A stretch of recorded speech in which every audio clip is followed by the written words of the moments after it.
Okay, Lisa Murkowski, senator from Alaska. She voted for the big beautiful bill, or the big bullshit bill, or whatever you want to call it. She held out because she didn't like it. But let's listen to what she said about this bill right after she did it. Listen to this.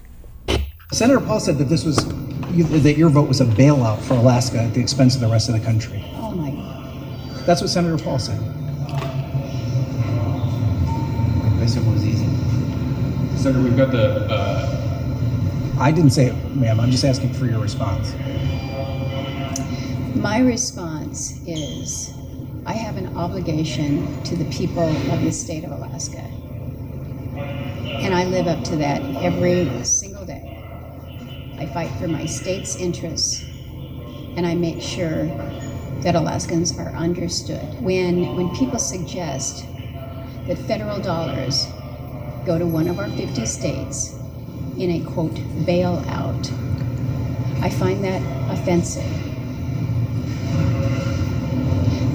I advocated for my state's interests. I will continue to do that, and I will make no excuses for doing that. Do I like this bill? No, because I tried to take care of Alaska's interests. But I know that in many parts of the country, there are Americans that are not going to be advantaged by this bill. I don't like that. The fact that we moved through an artificial deadline, an artificial timeline to produce something to meet a deadline rather than to actually try to produce the best bill for the country. But when I saw the direction that this is going, you can either say, I don't like it and not try to help my state, or you can roll up your sleeves and do so. A little later, she had another little thing to say. We do not have a perfect bill by any stretch of the imagination, Murkowski's told reporters. My hope is the House is going to look at this and recognize we are not there yet. First thing, the House didn't recognize anything. They just passed the blasted thing. But she hates the bill. It doesn't do anything she wants. She voted for it and said maybe the House can fix it. Oh yeah, I'm sure that's going to work out really good. It did not work out really good. It didn't happen at all. The House just passed it so that Trump could sign it on the 4th of July. Okay, so what did she get? SNAP exemptions. 2-year exemption for Alaska from the bill's strict new work requirements and funding cuts for SNAP, protecting food assistance for approximately 1/10 of Alaskans who rely on the program. 1/10. Okay. This was critical given Alaska's high SNAP payment error rate, which could have led to significant federal funding losses. In other words, they don't do the paperwork right. The people, they may work, they may not. I'm not beating up these people, by the way. A lot of people, especially in rural areas, well, I did this. I worked for beef. If I would help a guy bring in his hay, he'd give me half a beef. There's stuff like that. There's a lot of trading and stuff. So this work requirement and all that doesn't really fit a lot of rural areas. So this one's funny. Tax deduction for whaling captains. A unique provision allowed certain Alaskan whaling captains to deduct more of their expenses. I think it's about $50,000 they could deduct. It's not absolutely huge. Tailored to support Alaska's indigenous communities and their cultural practices. So these were probably indigenous people that are getting this break on fishing boats. Okay. Pretty cheap date there. Okay, here's the one that's the biggest. Rural hospital funding. Actually, let me do the chintzy one first. Coast Guard icebreaker funding. The bill provided for funding for a Coast Guard icebreaker to be home ported in Juneau, enhancing Alaska's maritime infrastructure. Now, I know Trump was trying to buy or build, an icebreaker or two. I think they're probably going to put them in Alaska no matter what, but maybe I'm just stupid, but that's probably where they would go anyway. Okay. Rural hospital funding. Yes. The Senate had approved. Okay, let's start this a little differently.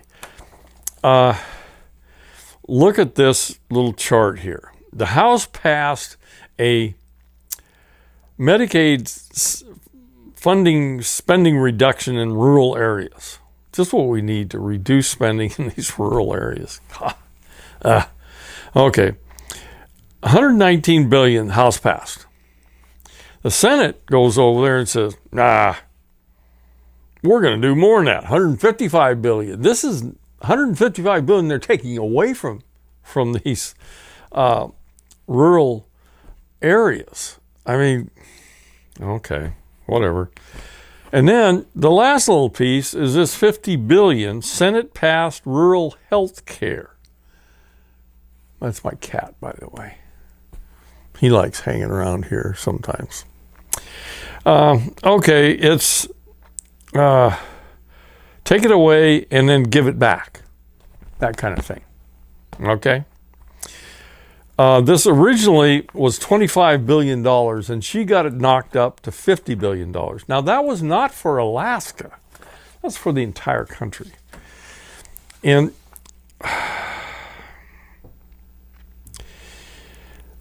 a lot of it would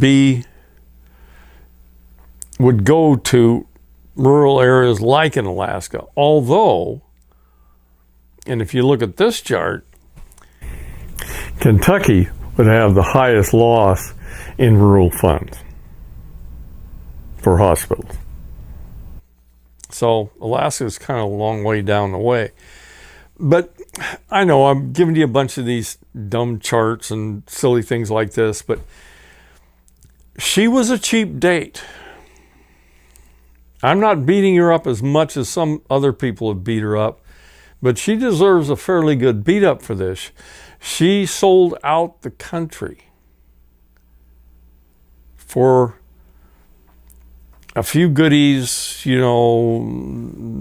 Oh, there's another one. I forgot all about this one. Oil and gas leases. There are going to be a whole bunch of oil and gas leases done in Alaska, which probably would have been done anyway, except maybe Trump would try to take them away, if she didn't vote for it. I don't know. That's one of the things you could try, but that's probably one of the biggest areas you're going to get oil and gas. So anyway, you would get these oil and gas leases too. So this is Washington at its worst, and the Senate at its worst. She essentially sold out the entire country. I don't know if my cat likes what I'm doing or not.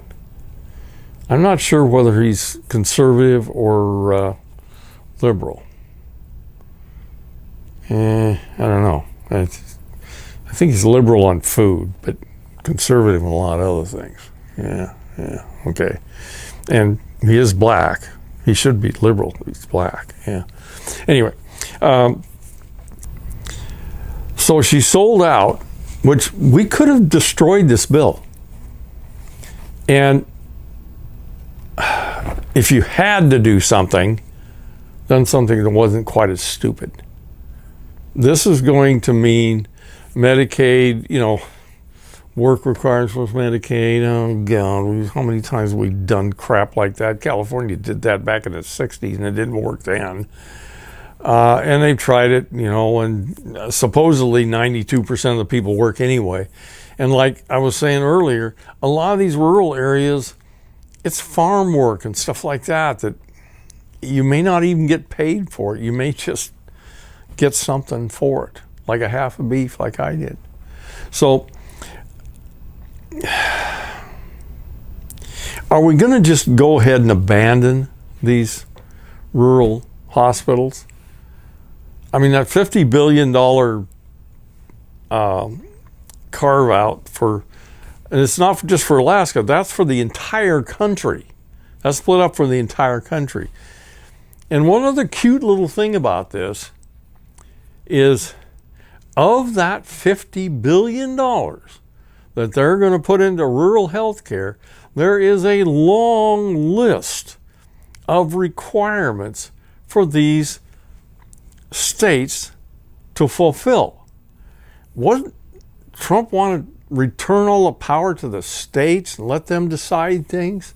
No, this federal government's going to decide all this stuff. And it's going to be decided mostly in political. If you supported me, I'm going to give you goodies. And that's how it's probably going to be. Pretty much most of this stuff, the money's going to go to the ones that give Trump the most goodies. So, and one other little tidbit here. Of that $50 billion, over, I think it's 5 years, $50 billion, $5 billion goes to administration. That's a lot of administration. Boy, there's a bunch of fat cats there, isn't there? See, now, we were going to get rid of all those government employees because they don't do no work or nothing like that. But we're giving $5 billion to administrators in the federal government here. It doesn't make any sense at all. No, this is the idiocracy. That's it on this one.